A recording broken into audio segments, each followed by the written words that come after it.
Today we're making this delicious baked camembert in a bread bowl with a sweet and savory bacon and onion topping using our favorite sugar, Domino sugar. The sticky sweet topping is made with Domino's Dark Brown Sugar. We'll show you how to make it.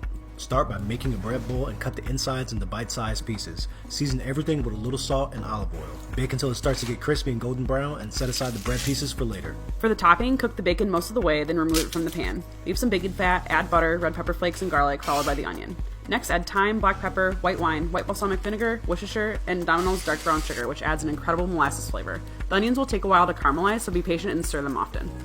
Now, cut off the top rind of the cheese and score it. Place inside the bread bowl, then drizzle with olive oil, white wine, salt, pepper, red pepper flakes, and thyme. Return to the oven to get nice and melty. To finish the topping, add back the bacon and finish cooking it. When everything comes out of the oven, top it with the bacon onion topping and enjoy it right away while it's nice and hot. Domino's Dark Brown Sugar really marries all of these flavors perfectly with the rich molasses flavor it adds. It's no wonder Domino has been trusted in kitchens like ours for over 120 years.